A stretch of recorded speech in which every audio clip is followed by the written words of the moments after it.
Assalamualaikum warahmatullahi wabarakatuh. Halo teman-teman, perkenalkan nama saya Marisa Novitasari, NPM 50247 dalam mata kuliah Telaah Kurikulum dengan dosen pengampu Bapak Tio Gusti Satria, Magister Pendidikan. Dalam pertemuan kali ini, saya akan membahas materi tentang perbedaan dan perubahan kurikulum 1947 sampai dengan kurikulum paradigma baru. Sebelum kita membahas apa aja perbedaan dan perubahan kurikulum tersebut, kita akan mengetahui yang pertama, apa pengertian dari kurikulum, yang kedua, landasan pengembangan kurikulum, yang ketiga, prinsip-prinsip pengembangan kurikulum, dan yang terakhir, barulah kita membahas apa perbedaan dan perubahan kurikulum 1947 sampai dengan kurikulum paradigma baru. Yang pertama, pengertian kurikulum. Kurikulum merupakan salah satu alat untuk mencapai tujuan pendidikan, sekaligus merupakan pedoman dalam pelaksanaan pembelajaran pada semua jenis dan jenjang pendidikan. Maksud dalam pengertian tersebut, kurikulum adalah acuan dalam mencapai keberhasilan pembelajaran. Kurikulum sendiri bersifat dinamis, yang artinya kurikulum selalu berubah sesuai dengan perkembangan zaman, perkembangan teknologi, dan ilmu pengetahuan serta kemampuan peserta didik. Kedua, landasan pengembangan kurikulum. A. Landasan filosofis. Landasan pengembangan kurikulum yang pertama adalah landasan filosofis, yang berkaitan dengan hakikat dari filsafat dan juga pendidikan. B. Landasan psikologis. Perilaku merupakan bagian yang tidak dapat dipisahkan dari belajar.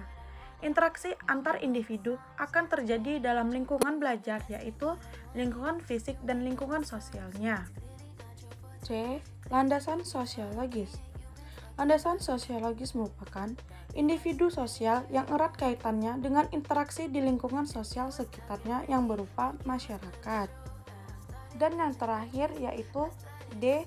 Landasan ilmu pengetahuan dan teknologis. Perkembangan ilmu pengetahuan dan teknologi berdampak secara tidak langsung yang mencangkup perkembangan isi atau materi dari media pembelajaran. Ketiga, prinsip-prinsip pengembangan kurikulum. A. Prinsip relevansi. Relevansi memiliki makna sesuai atau serasi. Jika mengacu pada prinsip relevansi, setidaknya kurikulum harus memperhatikan aspek internal dan eksternal. Secara internal, kurikulum memiliki relevansi antara komponen kurikulum seperti tujuan, bahan, strategi, organisasi, dan evaluasi. Sedangkan secara eksternal, komponen itu memiliki relevansi dengan tuntutan sains dan teknologi, seperti relevansi epistemologis, tuntutan dan potensi siswa, serta tuntutan dan kebutuhan pengembangan masyarakat. B. Prinsip fleksibilitas. Dalam prinsip fleksibilitas ini dimaksudkan bahwa kurikulum harus memiliki fleksibilitas.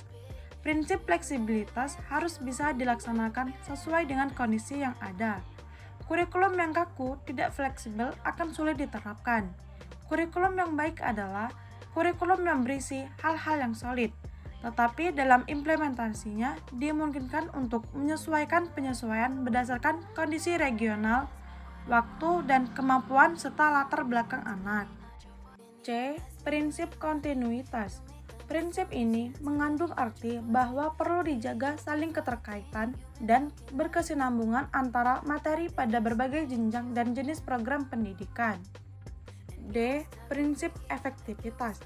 Prinsip efektivitas berkenaan dengan rencana dalam suatu kurikulum dapat dilaksanakan dan tepat dicapai dalam kegiatan belajar mengajar.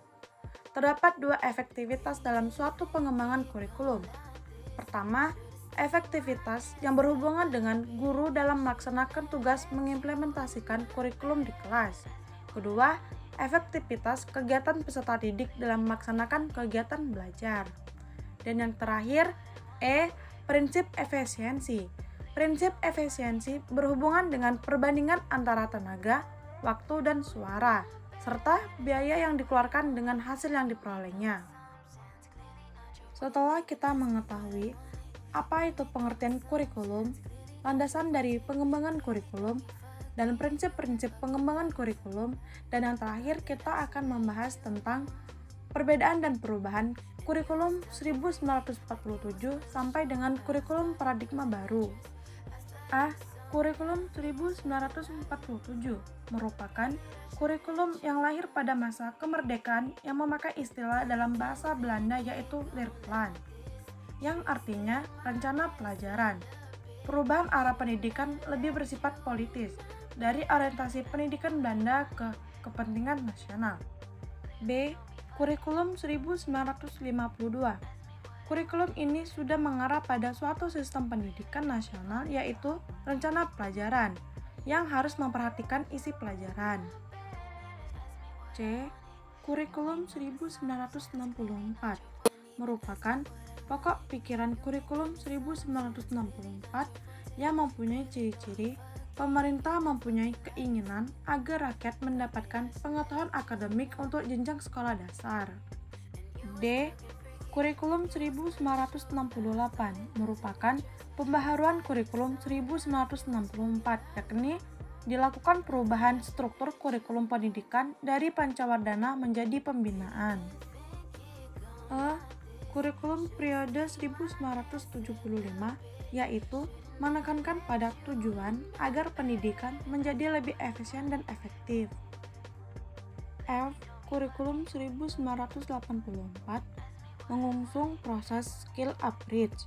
Meski mengutamakan pendekatan proses, tapi faktor tujuan tetap penting. Kurikulum ini juga sering disebut kurikulum 1975 yang disempurnakan. G.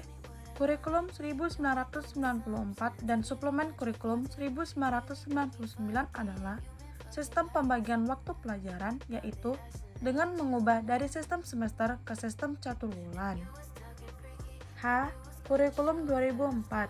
Kurikulum ini juga disebut KBK atau kurikulum berbasis kompetensi yang memiliki 3 unsur pokok, yaitu yang pertama, pemilihan kompetensi yang sesuai, kedua, spesifikasi indikator evaluasi, dan yang ketiga, pengembangan pembelajaran.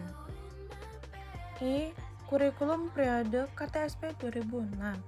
KTSP adalah kurikulum operasional yang penyusunannya dilakukan oleh satuan pendidikan dengan memperhatikan standar kompetensi serta kompetensi dasar. Yang terakhir yaitu kurikulum 2013. Kurikulum 2013 merupakan penyempurnaan, modifikasi, pemutakhiran dari kurikulum sebelumnya. Kurikulum 2013 sudah diimplementasikan pada tahun 2013 atau 2014 pada sekolah-sekolah tertentu.